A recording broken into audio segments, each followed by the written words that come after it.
ఆవేశపడుతున్న హైడ్రా? ఎందుకీ ఆవేశం? ఎందుకీ తొందరపాటు? శని ఆదివారాలు అర్ధరాత్రులు దాడులేంటి? ఈ టపాటపా కూలగొట్టులేదు. ఎవరివి కూలగొడుతున్నాం, ఎందుకు కూలగొడుతాం అనే స్పృహ కూడా లేకుండా అడ్డదిడ్డంగా బుల్డోజర్లు జేసీబీలు దింపేస్తే ఎవరికి సంతోషం, ఎవరికి నష్టం? అసలు అక్రమ నిర్మాణం అంటే ఏంటి? దీనికి నిర్వచనం రంగనాథ్ గారో లేకపోతే ముఖ్యమంత్రి గారో చెప్పాలి. నాకు తెలిసినంత వరకు ఎవరిదో భూమిలో ప్రభుత్వం నుంచి ఎటువంటి అనుమతులు లేకుండా, రిజిస్ట్రేషన్ లేకుండా, పట్టా లేకుండా ఓ ఇల్లు కట్టుకుంటేనో, ఓ గుడిసె వేసుకుంటేనో అది అక్రమ నిర్మాణం అవుతుంది. ప్రస్తుతం హైడ్రా కూలగొడుతున్న ఇళ్లల్లో రిజిస్ట్రేషన్ అయినవి, ఇంటి పన్ను కడుతున్నవి, నల్లా కనెక్షన్లు ఉన్నవి, కరెంటు కనెక్షన్లు ఉన్నవి వందల్లో ఉన్నాయి. మరి వీటికి రిజిస్ట్రేషన్ చేసిన, అనుమతులు మంజూరు చేసిన, కనెక్షన్లు ఇచ్చిన వెధవలెవరు? ప్రభుత్వాధికారులే కదా. హైడ్రా కూడా ప్రభుత్వ సంస్థే కదా. ఎప్పుడో 15-20 సంవత్సరాల కింద ఎవడో అమ్మితే కొనుక్కొని అన్ని రకాలుగా అనుమతులు కనెక్షన్లు తీసుకొని కట్టుకున్న ఇల్లు ఇప్పుడు అకస్మాత్తుగా అక్రమ నిర్మాణం ఎలా అయింది? దీనికి బాధ్యులు ఎవరు? వాడెవడో పర్మిషన్లు ఇస్తే నాకేంటి అంటే, వాడంటే ఎవడో కాదు, నువ్వే, అంటే ప్రభుత్వమే. మీరే అనుమతులు ఇస్తారు, మీరే కూలగొడతారా? ఏమైనా ఇంగిత జ్ఞానం ఉన్న పనులేనా ఇవి? అసలు ఇంత హడావుడి దేనికి? మూసీ నదిని ఇప్పుడు సుందరీకరిస్తే గంగానదిగా మారుతుందా? అందులోకి మురుగు కలుషిత నీరు ప్రవహిస్తోంది అంటున్నారు. ముందుగా ఆ ప్రవాహాలను అడ్డుకోండి. ఎక్కడి నుండి ఆ కలుషిత వ్యర్థాలు వస్తున్నాయో కనుక్కొని వాటిని మూసేయండి.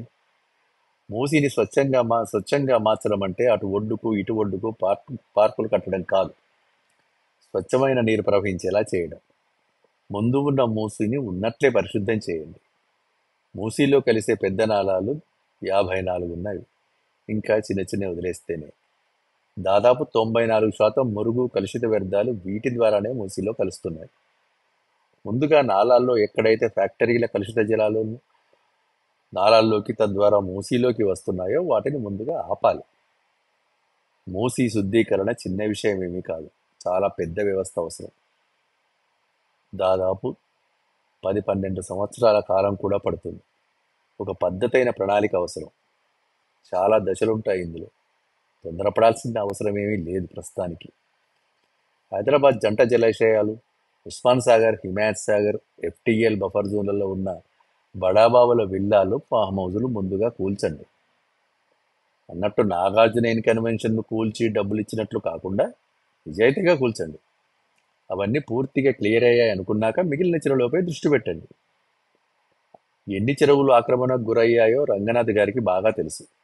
వాటిల్లో కట్టిన అపార్ట్మెంట్లు, విల్లాలను సరైన సమయంతో నోటీసులు ఇచ్చి, స్పందించకపోతే కూల్చుతున్నామని మరో నోటీసు పంపి అప్పుడు కూల్చండి.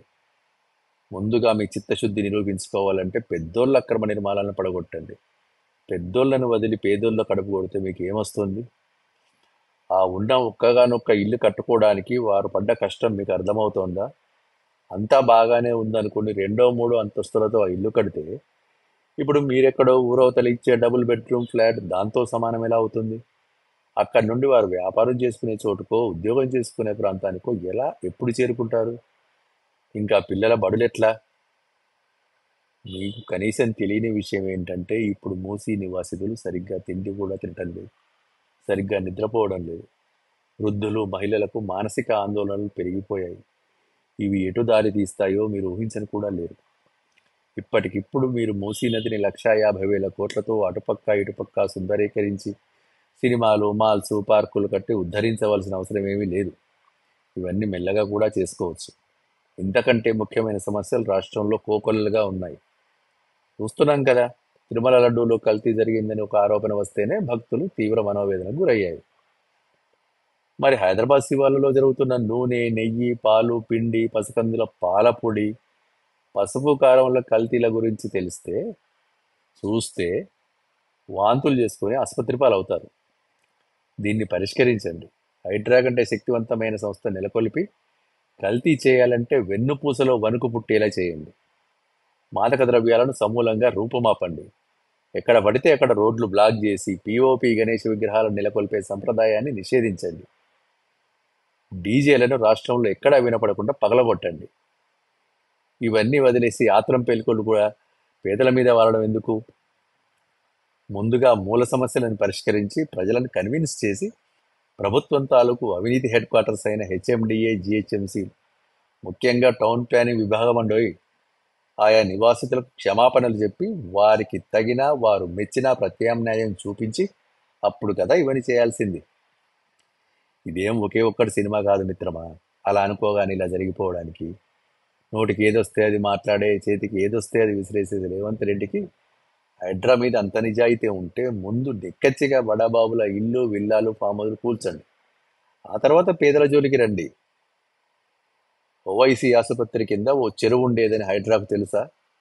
ఆ చుట్టుపక్కల నివసించే మధ్య వయస్కులను, వృద్ధులను అడగండి. వారంతా ఆ చెరువులోనే ఈత నేర్చుకున్నారు. ఇక ఫాతిమా కాలేజీ అయితే ఏకంగా చెరువులో ఓ ద్వీపంపై కట్టారు. మరి ఇవి ఎలా? అనుకోగానే డబుల్ బెడ్రూమ్లు సిద్ధంగా ఉన్నట్లు ఆ విద్యార్థులకు కూడా సిద్ధంగా ఉన్న కాలేజీలో సీట్లు ఇవ్వండి. ఆ కాలేజీలు ఖాళీ చేసి కూలగొట్టండి. అది మగతనం అంటే.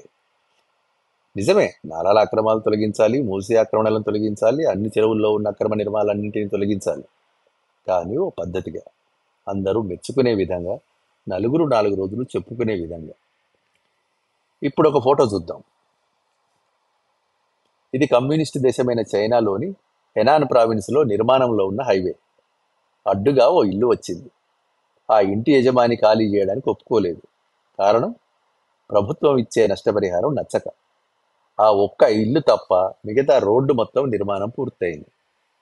ఓనర్ ఆ ఇంట్లోనే ఉన్నాడు. మిగతా రోడ్డులో వాహనాలు పోతున్నాయి, వస్తున్నాయి. చివరికి యజమాని కోరిన విధంగానే చేసి ఆయన ఖాళీ చేశాక అప్పుడు ఆ ఇల్లు కూలగొట్టారు.